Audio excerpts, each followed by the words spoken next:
มาสงค่ะมันนี้ก็เดี๋ยวมาสอนปัน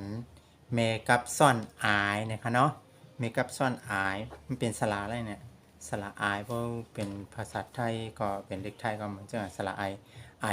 ายมันนี่มาสอนสระอายอะเนี่ยสระอาย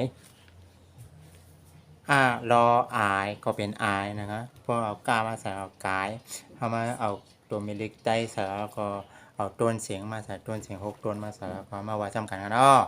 ค่ะมาค่ะมาชมค่ะไม่สูงค่ะเมื่อในฮามาแหงลิกใต้จมกันค่ะ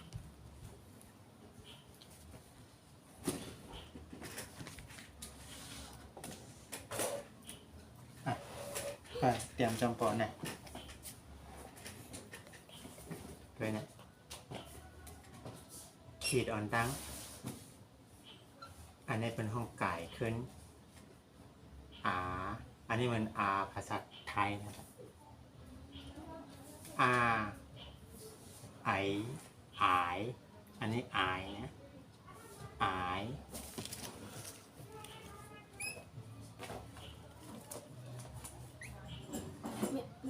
อาย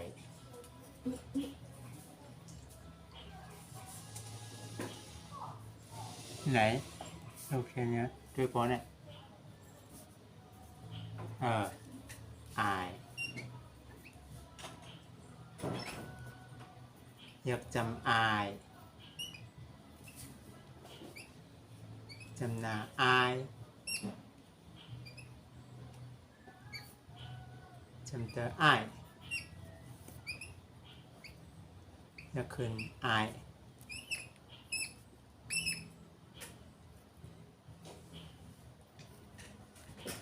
ไหน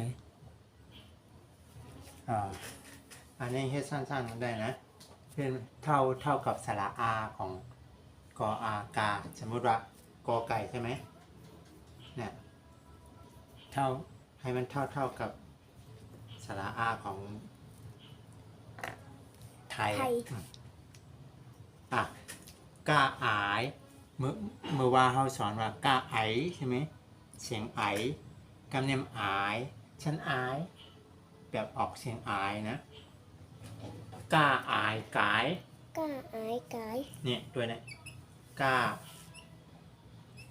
อายกาย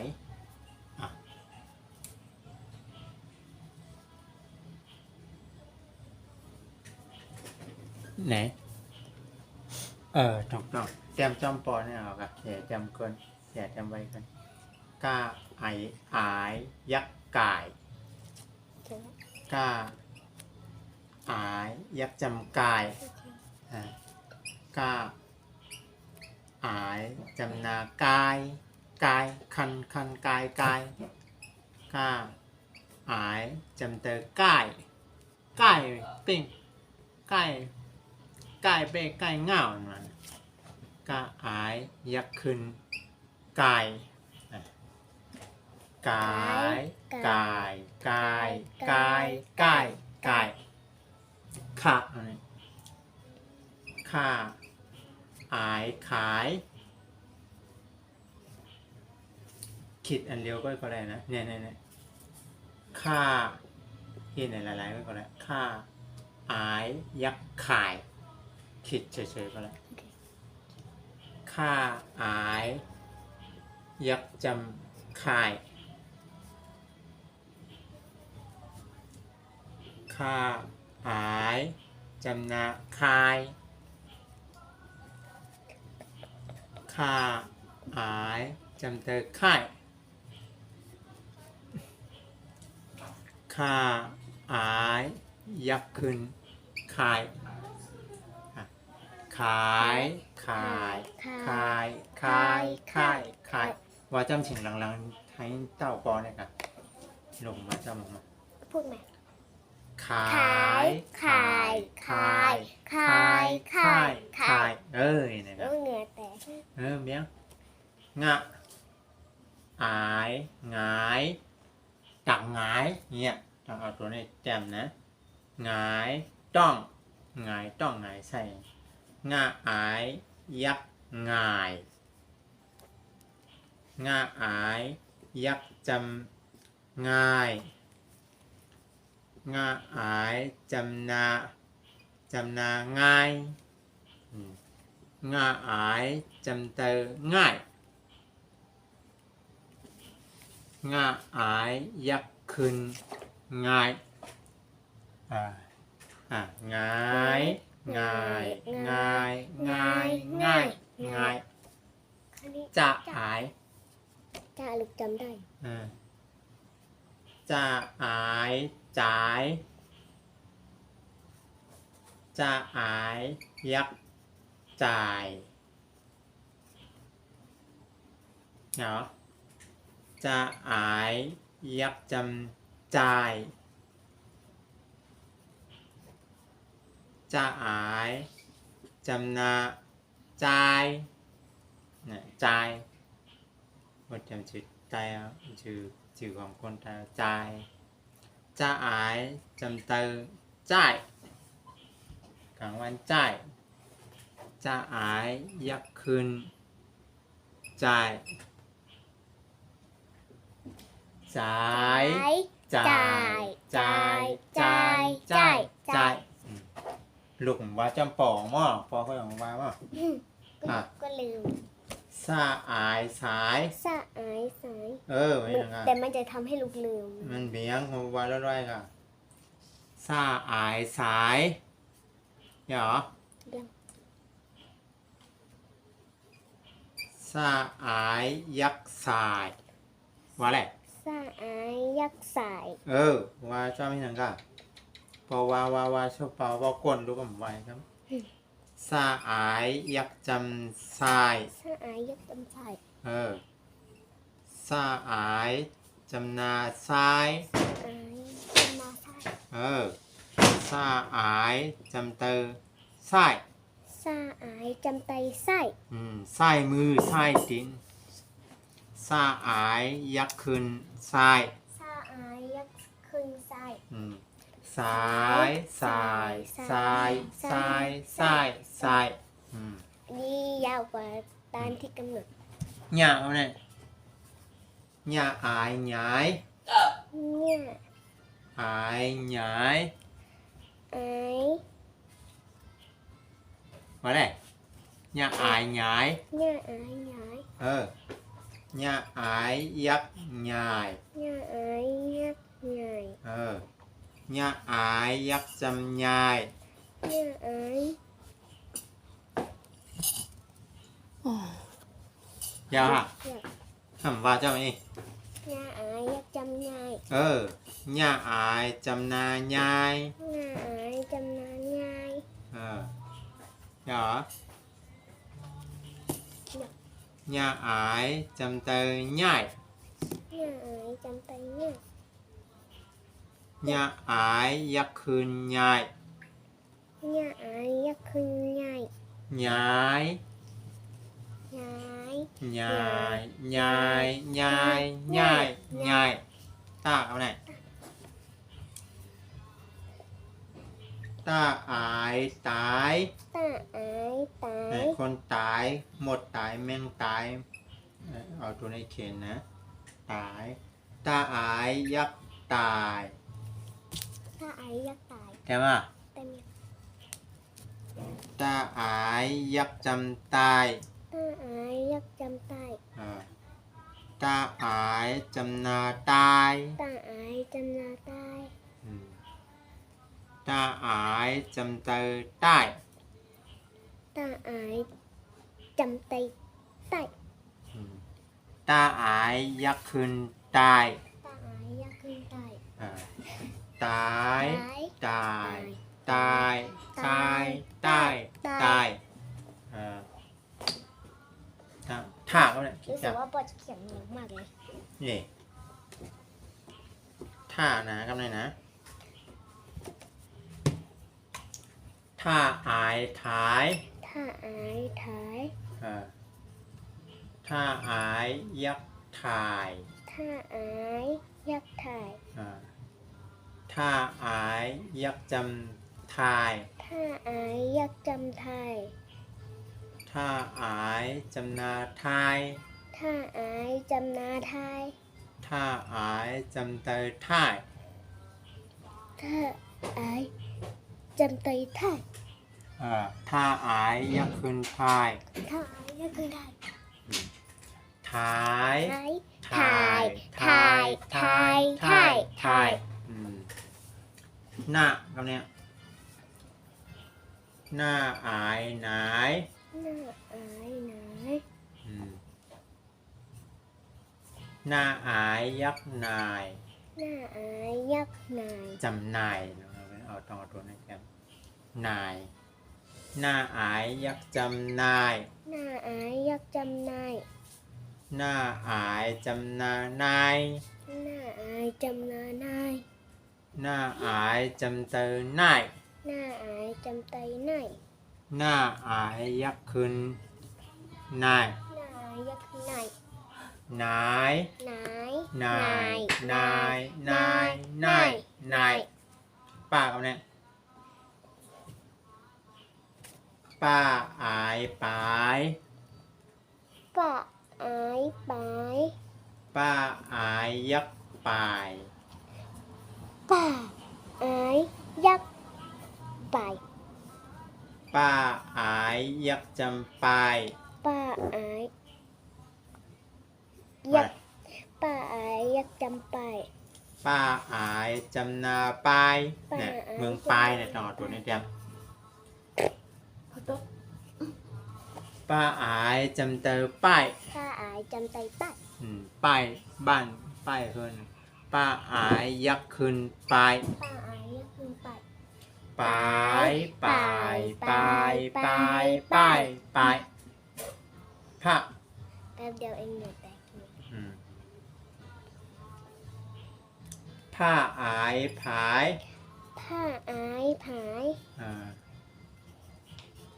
ผ้าอายยักษ์ผาย ผ้าอายยักษ์ผาย ผ้าอายยักษ์จำพาย ผ้าอายยักษ์จำพาย ผ้าอายจำนาพาย ผ้าอายจำนาพาย ผ้าอายจำเตอพาย ผ้าอายจำไตพาย ผ้าอายยักษ์ขึ้นพาย ผ้าอายยักษ์ขึ้นพาย ปอเขียงนอนหนูดูคิดว่าปอเขียงมึงดู ก่อนโน้นหนูนั่นแหละเนี่ยผ้านั่นแหละพาย พาย พายพายพายพายพายก็ไปเขียนโน้นหนูนั่นแหละพาย เอ้าแต่ทำไมแต่ปอให้ลูกเขียงแบบนี้ แบบนั้นก็ได้แบบนั้นก็ได้เขียนโน้นหนูนั่นแหละพายผ้า มือปอบอกนี่ มากคำเนี้ยมาก มานี่ปอเขียงมึง มาอายหมาย มาอายไหม มาอายยักษ์หมาย แบบเวลาลูกเขียงแบบไม่สวยนี่เราจะไม่ค่อยถนัด มาอายยักษ์จำหมาย มาอายยักษ์จำไม่ มาอายจำนาไม้ มาอายจำนาไม่ มาอายจำเตอไม้ มาอายจำไตไม่ มาอายยักษ์คืนไม้ มาอายยักษ์ครึ่งไม่ ไม้ไม้ไม้ไม้ไม้ไม้ ปอดู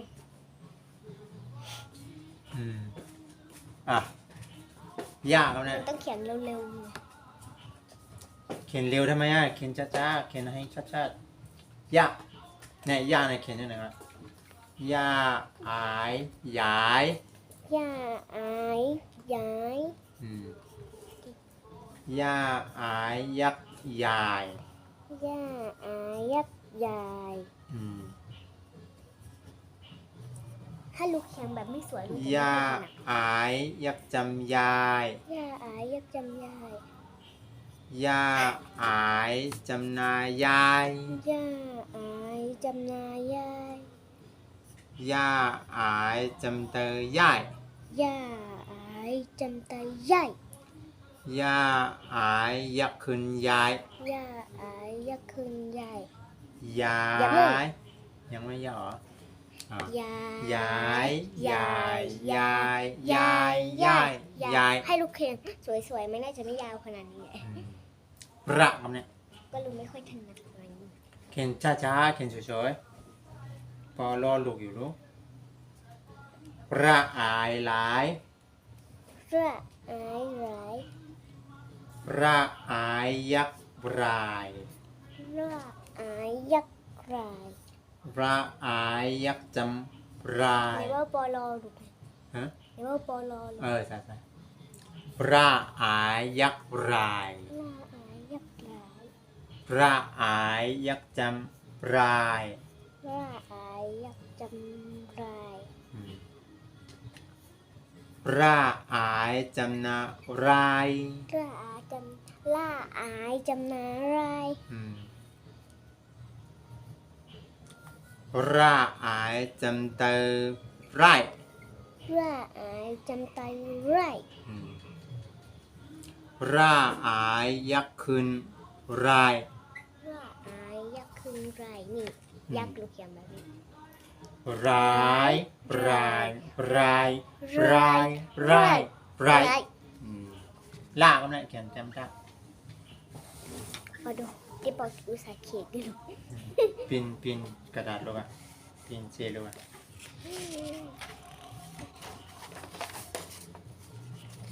ตัวยักษ์ตัว นะลากก็ได้ โอเคนั่งแบบนี้ดีกว่า ละอายหลาย ละอายหลาย ละอายยักษ์ลาย ละอายยักษ์ลาย ละอายยักษ์จำลาย ละอายยักษ์จำลาย ละอายจำนาลาย ละอายจำนาลาย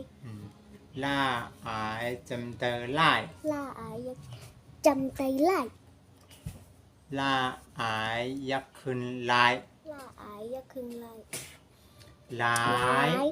ลายลายลายลายลายว่า